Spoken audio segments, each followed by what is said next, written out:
Hello and welcome to season 7 of Travel Stories with Moush. In a year that has seen its fair share of highs and uncertainties, travel has taken on a deeper meaning. It is no longer about where we go, but how we connect with places, with people, but most of all with ourselves. At Travel Stories with Moush, our effort has always been to inspire and remind us how incredible and truly beautiful this world is. So if you enjoy these conversations, please subscribe and follow us on this journey.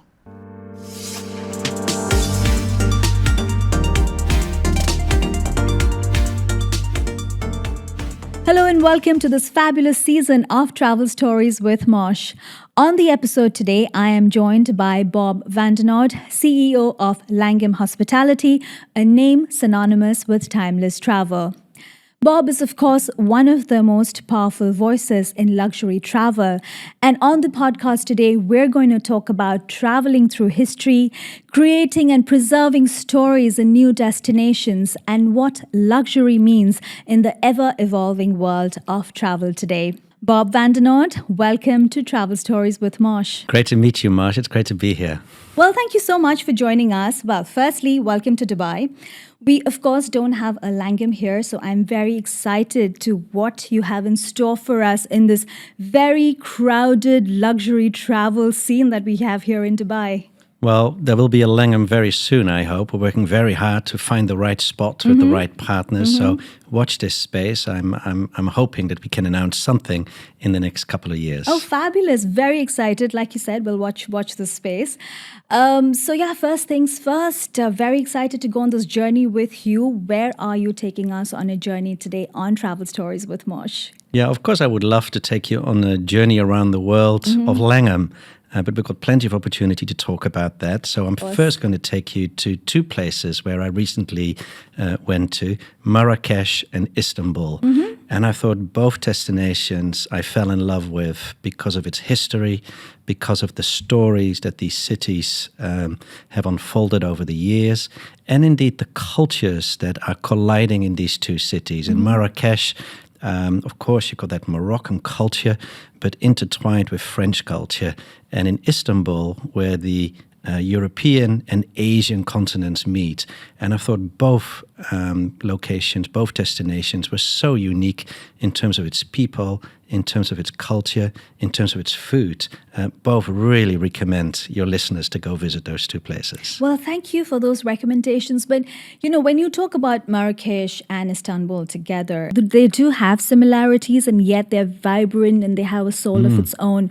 So what would you say about Marrakech in particular that sort of really left a mark on you? And when you take us on this journey, what would you say that we should look out for? Well, it really was the people there, and the hospitality there is second to none that I haven't seen anywhere. The food, of course, was delicious, but really to see that culture with its history come together, I thought it was very special. I also stayed in in a fabulous hotel there that I highly recommend. And which one is that? The Royal Mansour. Okay.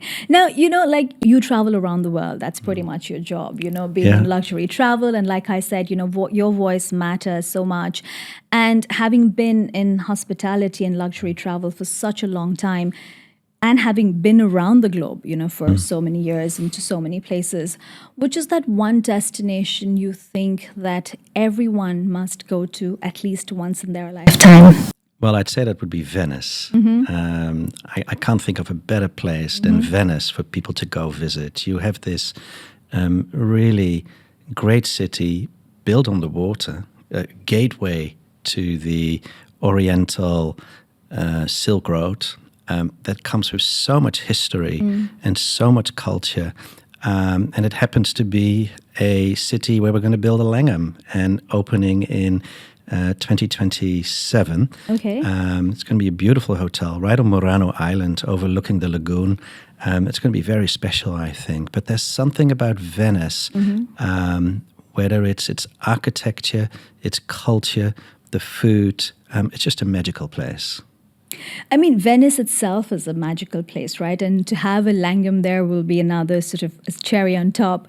I mean, people talk about Venice a lot. And if you really, and you've chosen this place to be that one place that everyone must go to once in their lifetime. So what are they missing out on if they say, for example, don't go to Venice? Well, as I said, it's the gateway to the Oriental Silk Road. And it's really, again, a place where different cultures collide, and where it's a mecca of great food, great culture. There's many fashion shows there. You got the Biennale there every couple of years, of course. It just has got so much to offer. You said it just rightfully so, and like being in Venice itself is a different feeling altogether, right? It really is. So, I mean, great choice, great destination. Now, I really want to dive a little bit into the world of Langham. And come stay at the Langham in I Venice will. when it's I will. open. I'm It's going to waiting be really to be invited. spectacular. Absolutely. It's designed by Matteo Thun, who's from Venice, and he's got a house there, and he's come up with a spectacular design and architecture for us. There's a beautiful pool in this courtyard overlooking the lagoon. So I can't wait for that to open in 27. Absolutely. We should do a podcast from there. Let's do that. Let's do that. Yeah, for We're sure. on. We're on, for sure. Yes. Okay. Now, Yeah. because you just spoke about this new Langham, and I also want to dive a little bit into the world of Langham, The Langham London started it all, right? I mean, it's a heritage property which is over 100 years old. But staying in a property which is so steeped in history in today's world, what kind of London can we experience when we stay in a property like this? Yeah, the Langham in London is very dear to my heart. I used to run it myself for many years, and this hotel was built in 1865. It was the first hotel with elevators. They called them rising rooms in those days. One of the first grand hotels in Europe that had running hot and cold water, some form of air conditioning as well. So we're super proud of that hotel to be the very first of everything. But what makes it British? What makes it English? Well, it was the first hotel to serve afternoon tea, and we've won many awards since in that hotel. So if you want to go really British, come and stay at the Langham London and experience one of the very first hotels to serve afternoon tea. We've also opened the Wigmore, which is a quintessentially English pub where you can have a pint of Guinness with a toastie in a beautiful environment. When Martin Brzezinski did the design for the Wigmore, he said, Bob, I'm going to turn it into a pub. And I said, a pub? That's not very luxury, Martin. He said, no, it's going to be a posh pub.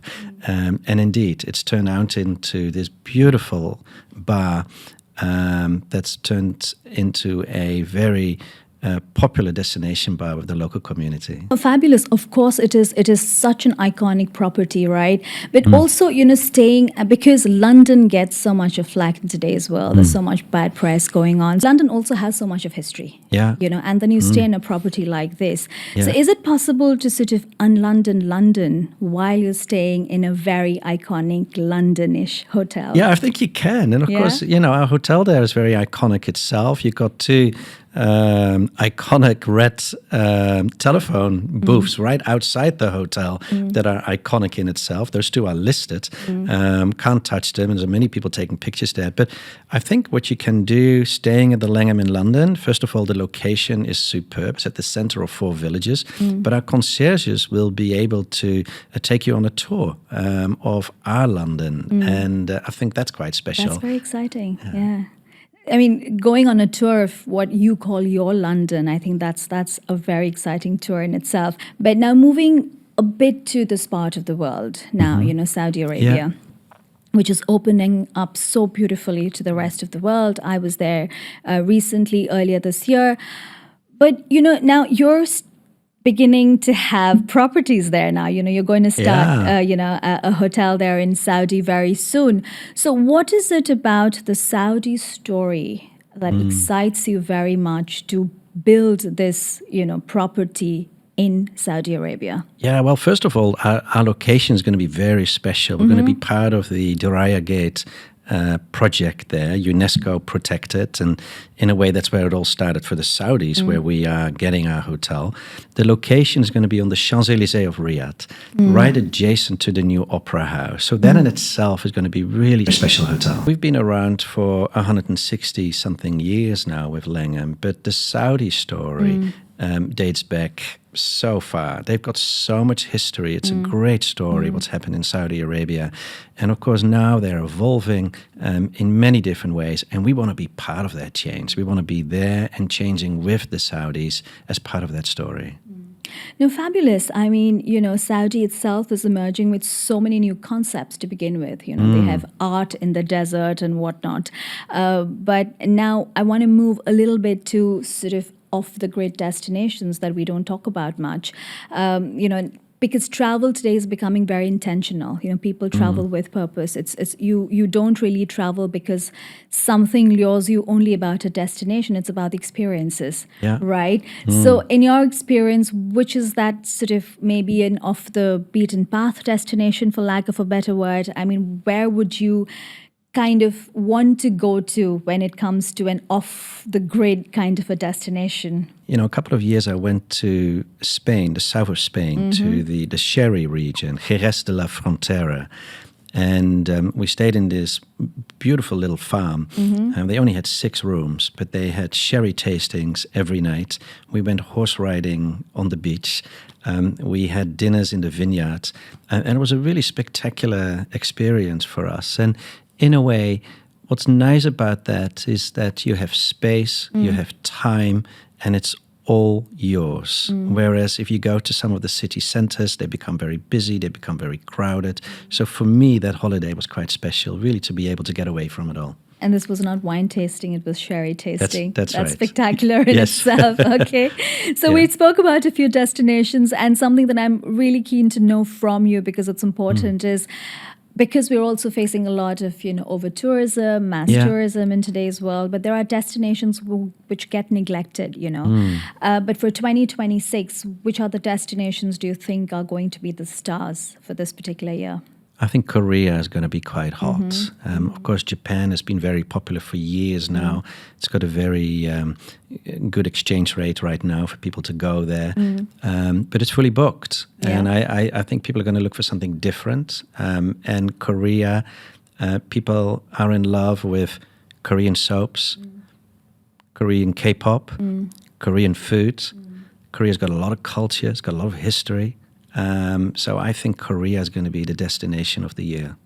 Destination of the year. Yeah. I love that. Yeah. Okay, but Korea's we're working very hard to get a Langham there, by the way. Fantastic. Okay, Langham's going to be everywhere. Let's see if we can pull that off. I'm sure you can. I'm sure you will. Yeah. But, Korea's been in the conversation for some time now. Everybody's, it started off for a while. Last year also a lot of people were traveling to it. So the conversation is on, and you rightly said that it could be, you think it's going to be the star for 2026. But then there are destinations around the world which do not get the attention that they so deserve. There are many destinations which kind of deserve the limelight, but people don't go there or don't know that they can be spectacular. For example, I didn't think Georgia next door would be a great destination for the longest time, and I went there and I was pleasantly surprised. So which destinations do you think are spectacular, but they don't get the attention that they rightfully deserve? I am a little biased because I live in Hong Kong, of course, but in my own opinion, I feel that China does not get the credit that it deserves. China has got so much to offer. It's a vast country, of course, from north to south to west to east. There are very different cultures intertwined in that country. There is so much to do, so much to see, and I would recommend anyone to go to China, take a month off, and really travel through China, enjoy the food, the people, the service, its history, the culture. It really has got a lot to offer. And for me, I'd love to see more people talk about China.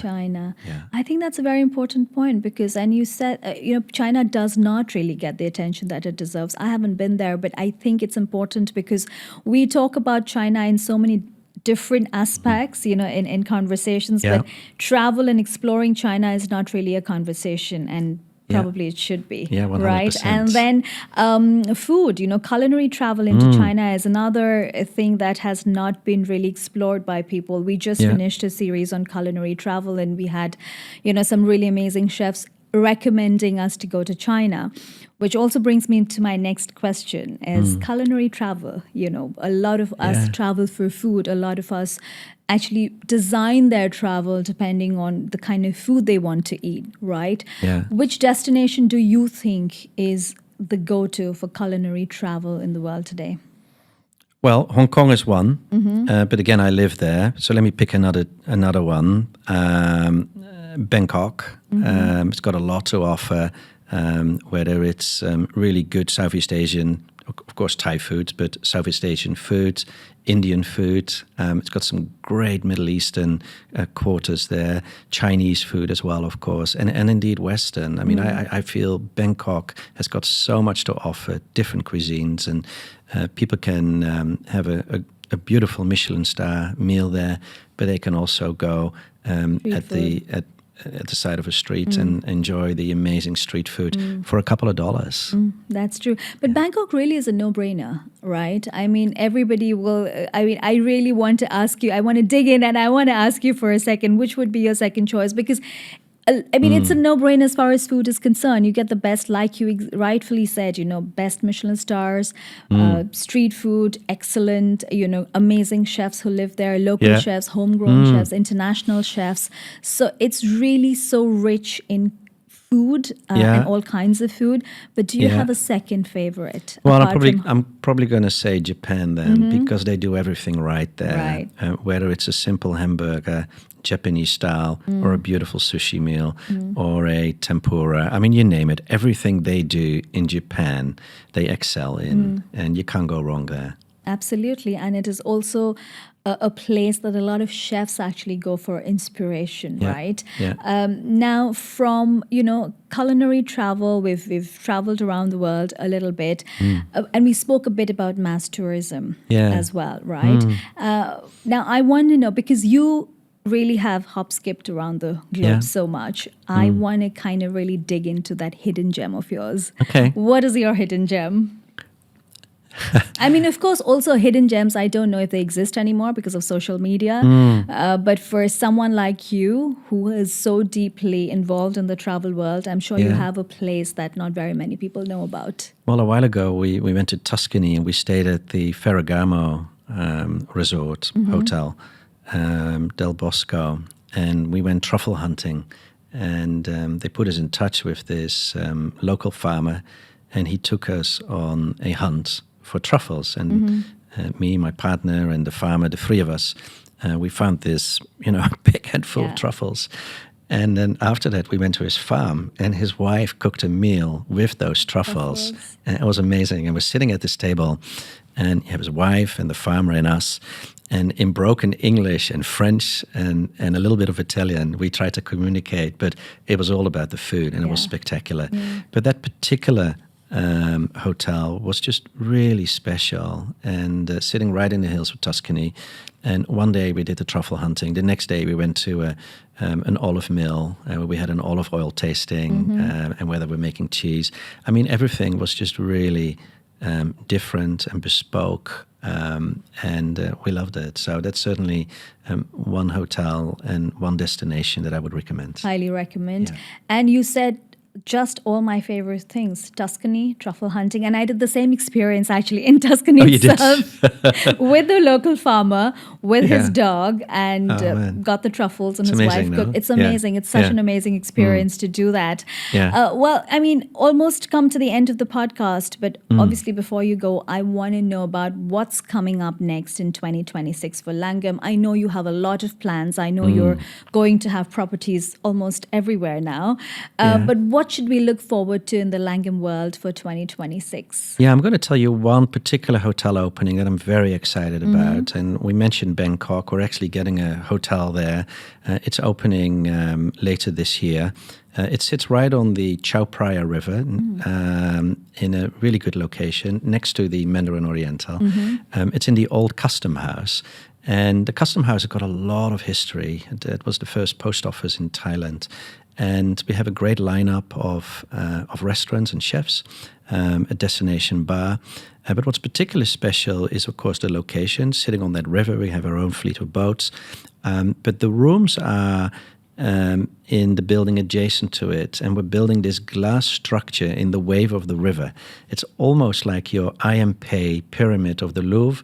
We're going to do something very similar, where you have the heritage building with a new structured glass building right next door. And I think that hotel is going to be super special, and we're positioning it as the very best in Bangkok. Sounds incredible. Sounds very exciting. I had the good fortune of staying by the Chao Phraya River at Capella very recently. Very nice. So it's a beautiful location. And I'm sure Langham will do things a little differently. So really looking forward to that. Well, thank you so much. It's been a great journey around the world with you. And I'm looking forward to all that you have in store for us in the world of Langham. And thank you so much for joining us on the podcast today. Well, thank you so much, Mars. And I'm looking forward to welcome your listeners and indeed you to our Langhams around the world. Thank you very much. Thank you so much, Bob. Thank you. Thank you, everyone, for tuning in today. I hope our conversations have fueled your wanderlust and inspired you to explore the world in new and exciting ways. Please don't forget to hit on that subscribe button if you haven't already, and let us know what you thought of today's episode. Until the next time, safe travels and keep exploring.